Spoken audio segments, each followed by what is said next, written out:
Today we're talking about Aberrant Reflections, my favorite puzzle dungeon, full stop.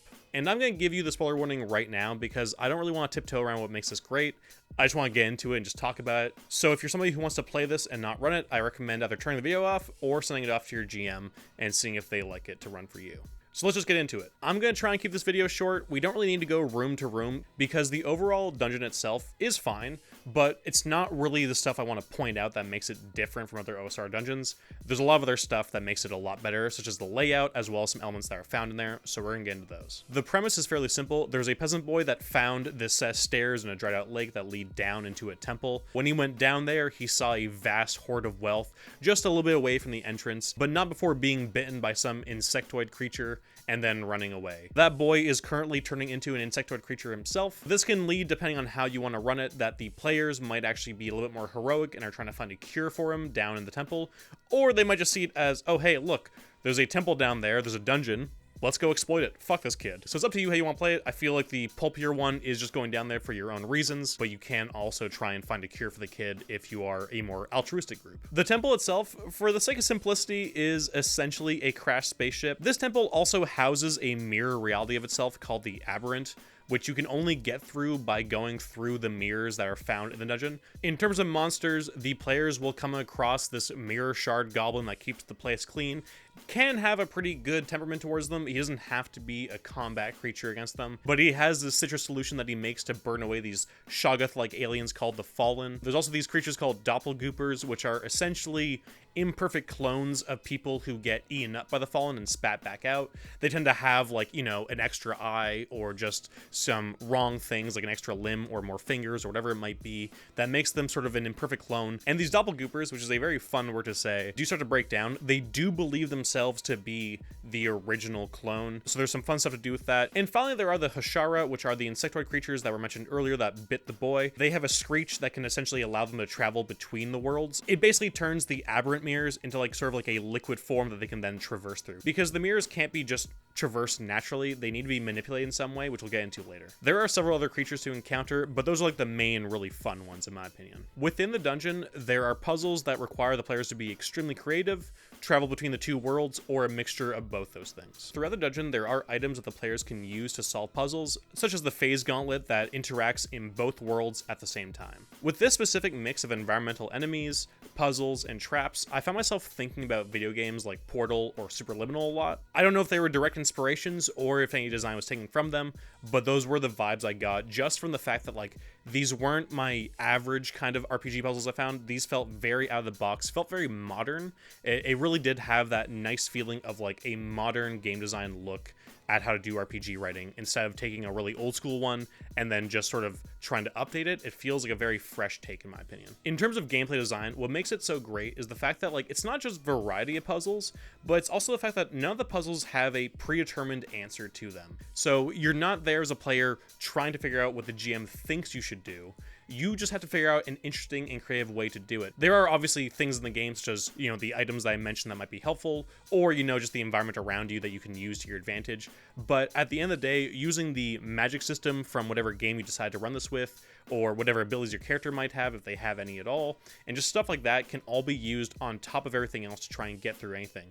You shouldn't have to be guessing what the GM thinks you should be doing to get it. The book doesn't have one answer that's like, if you don't do this, they don't do it in this exact way, they don't pass. It's doing the perfect puzzle dungeon thing of just having an open-ended answer. It provides you with a puzzle and just asks you to find a solution in any way that you can. They're not designed with moon logic or anything like that from like an old adventure game. It really is just figure it out.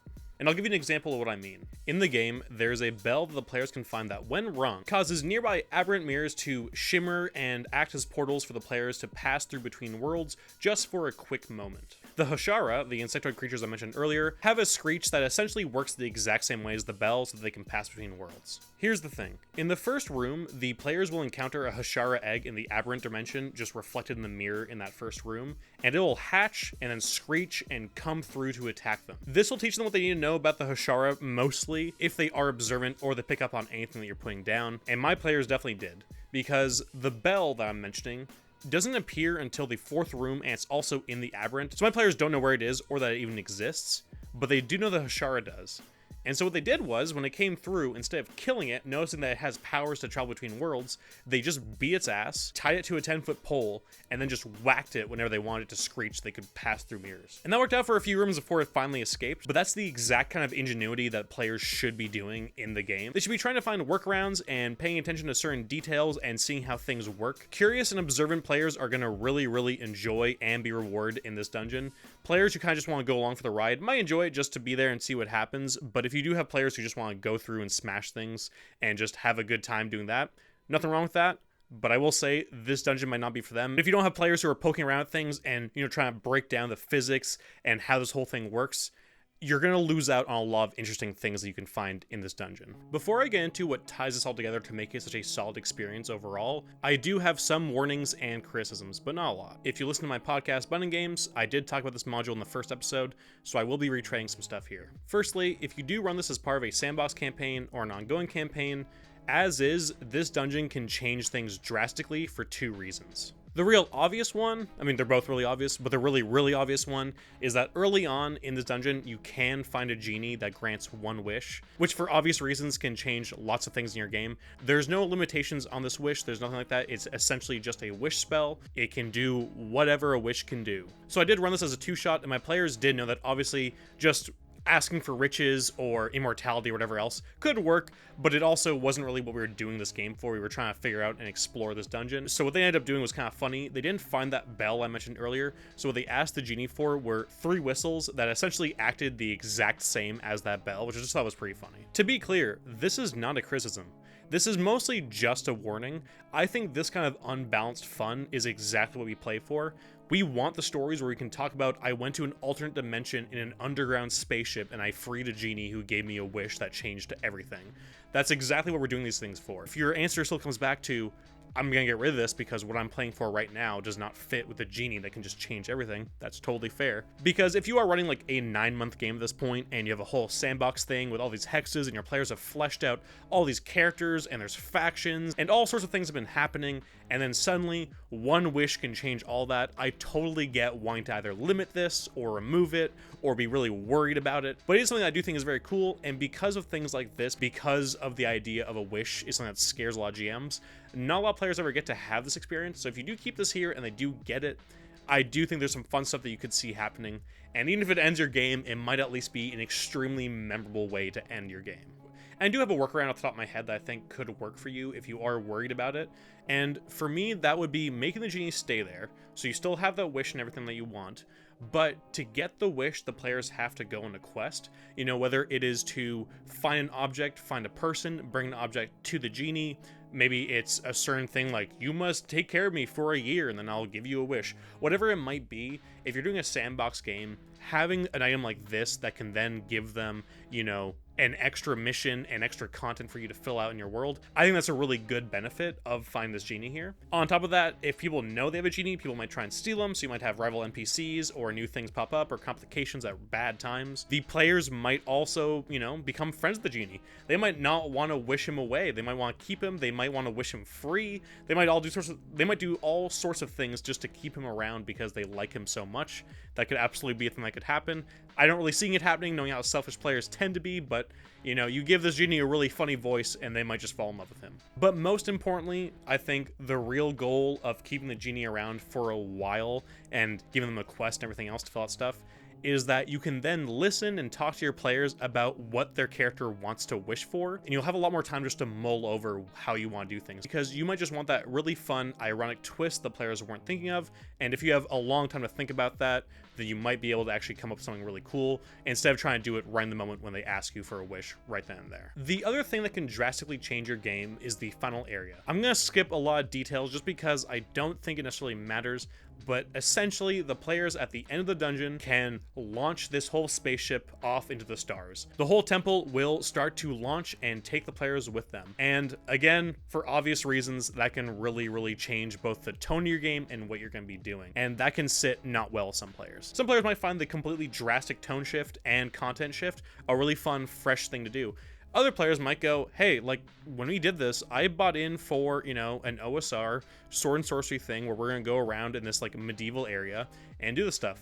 I didn't sign up for Spelljammer. I don't like Spelljammer, and I don't like space stuff or whatever it is, or this is more sci-fi or weird or whatever. I want just a thing that we agreed on. So that is something to keep in mind, that you might, depending on how the players feel, might just want to be straight with them when they get to the end there of like, hey guys, this is clearly going off away from this planet. You have enough time to run to the end of the dungeon and get out of here if you want to, or you can go with this and see where it goes. But you can tell that this is going somewhere, and the rest of the campaign is going to be very different after this. So I'll leave it up to you. However you want to do it. Some players don't like breaking, the immersion like that, but I'm personally a big fan of communication, just to make sure that everybody has fun. Okay, with all that out of the way, let's talk about why I'm so impressed by this adventure. And that reason is the absolutely amazing layout design. One of my biggest issues with puzzle dungeons, or at least puzzles that appear in dungeons, is that oftentimes the information you need to relay to the players can be really, really confusing. They might have a really hard time actually trying to understand what you're saying. Or at the very worst, even the GM himself is kind of like really confused as to how the puzzle works, because the description and tools given for the puzzle in the book, the information is not really clear or kind of lazily done. I don't mean to be overly brutal here, but you should check out my postmortem on Crypt of the Devil Lich, because in that video we do kind of go over a few of the puzzles in there, and I think it's a pretty good lesson in how not to design and lay out a puzzle. There have been so many good design choices made for this book that I might even miss some here, but I'm going to try and get all the ones that stood out to me that are so good. The first great signs are on the literal first page flip. You have a map of the dungeon, and each room is labeled with the room name, page number,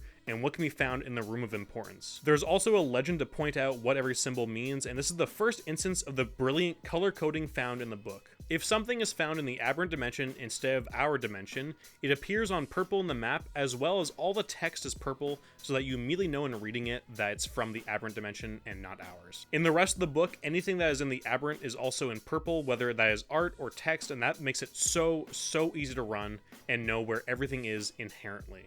The beginning of the book lists all the monsters found, the special items found in this dungeon, as well as some GM tips for running this dungeon and how to run puzzles. It's all given to you very succinctly. Whenever anything is referenced, the page number of where that thing can be found is put in brackets right next to it every time. It feels like they took pretty much every step you could take to make searching this book as you're running it as easy as possible. I'm just going to use the first room as an example to show you how the book is broken down room by room, and you'll see immediately why this is so easy to run at the table. So this is how most of the rooms are broken down. It has that fantastic old school essential style information delivery I'm always going on about, and all the benefits that come with that. It color codes was in the Aberrant and was not in our world in both the art and the text, and every room has a zoomed in version of the dungeon map, so you can just stay on this page to know where they are and what rooms they can go to, as well as the adjoining room page numbers so that you can quickly flip to those rooms. And every room that has anything of interest or importance has art going with it. I can't imagine what the budget for art was, because this 38-page adventure has a shitload of it.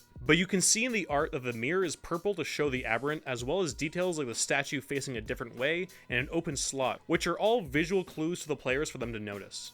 Handing out these images is vital in my opinion, because it helps the players visualize what their characters see, as well as it being pretty nice art for the most part. And this is what the entire book looks like. Concise information to help you quickly find what is important. The concept of the dungeon itself, of players traveling between worlds to solve puzzles, is really fun, but I could absolutely see this being a completely nightmarish experience for both players and the GM if not done properly. I think we've all played games that are conceptually really cool, but in execution really fumble the ball. Everybody who helped create this should be super proud. I don't want to overhype this for anybody. I'm not saying that this is like, the top 5 RPG adventures of all time or anything like that. I'm just saying, personally, I am somebody who's not huge on puzzle dungeons because I find a lot of puzzle games work better in video games or in board games, and I find a lot of RPGs actually do a really bad job of being able to explain to the GM how to explain to players what the hell is going on. But this does such a great job where I'm like, I want to play way more puzzle dungeons that are like this. Anyway, this is as condensed as I can make this, because otherwise I'll be here all day going from room to room telling you all the cool things that are in here. But obviously, I highly recommend this. I want to say a really big thank you to all my patrons for supporting me. I really appreciate it. You guys are dearly, dearly adored. Thank you so much for all your support. Now, I know the thumbnail says 2023, and I know that this adventure released in 2022, but I didn't play until 2023, and also the physical copy, I'm fairly sure, did not come out until 2023, so I'm counting it anyway. Anyway, thank you so much, guys. I hope you guys have a good one, and stay safe out there.